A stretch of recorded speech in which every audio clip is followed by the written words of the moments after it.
ప్రైజ్లో ఉన్న ప్రియ సహోదరి సహోదరా, క్రిస్మస్ మాసంలో క్రిస్మస్ అతి త్వరలో వస్తుందని డిసెంబర్ రాగానే ప్రతి ఒక్కళ్ళకి ఎక్కడ లేని సంతోషము, ఆనందము, ఎక్కడ లేని ఎనర్జీ వచ్చేస్తుంది. ఒకలాంటి జాయ్, ఒకలాంటి సంతోషం, తెలియని సంతోషము. మరి ఎన్ని ప్రాబ్లమ్స్ ఉన్నా కూడా అటువంటి జాయ్ అనేది మనము అనుభవిస్తూ ఉంటాం.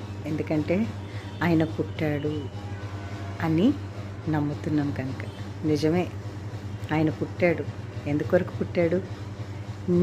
నా అతిక్రమమ క్రియలను బట్టి, మనస్తత్వాన్ని బట్టి, లోబడనొల్లని తనాన్ని బట్టి ఆయన లోకంలోనికి రావాల్సి వచ్చింది.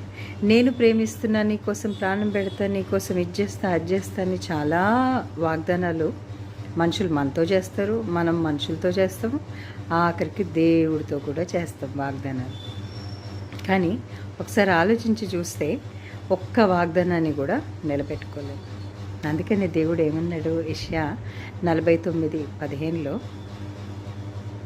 తల్లి అయినా నిన్ను మరచును కానీ నేను నిన్ను మరువను, చూడుము నా అరచేతుల్లో చెక్కుకొని ఉన్నాను అంటున్నాడు. ఇవాళ రేపు రీసెంట్గా ఒక ఇన్సిడెంట్ విన్నా కాదు, లిటరల్గా అది మా అమ్మ ఉంటున్నటువంటి బిల్డింగ్లో పెంట్ హౌస్లో జరిగినటువంటి సంఘటన. తల్లి మరి ఏ పరిస్థితుల్లో, ఏ కారణాన్ని బట్టి చేసిందో దేవుడికి తెలియాలి. క్రైస్తవులై ఉండి ఒక తల్లి తన చిన్న 6 ఏళ్ల కుమార్తెను పైనుంచి ఆ పెంట్ హౌస్ నుంచి పక్క బిల్డింగ్ మెట్ల మీదకి ఇసురుకొట్టేస్తే స్పాట్లో చిన్న బిడ్డ ప్రాణం పోయింది. తల్లి అయినా నిన్ను మరచును కానీ నేను నిన్ను మరువను, చూడుము నా అరచేతుల్లో చెక్కుకున్నాను అని దేవుడు మన విషయంలో చూపించినటువంటి ప్రేమ అది. తల్లి మరి తను 9 మాసాలు ఆ నొప్పిని భరించి కని మరి బిడ్డను చేతులారా చంపుకోగలిగి, అంటే మర్చిపోతారు.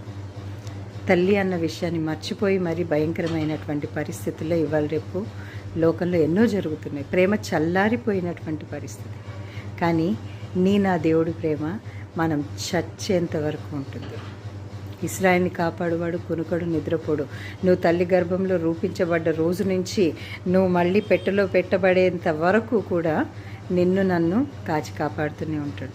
అటువంటి దేవుని నిర్లక్ష్యం చేయకుండా ఈ క్రిస్మస్ మాసంలో మంచి నిర్ణయాన్ని తీసుకుందాం.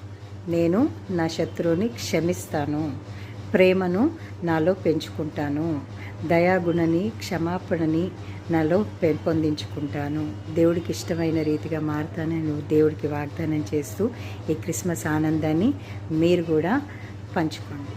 అర్థమైంది?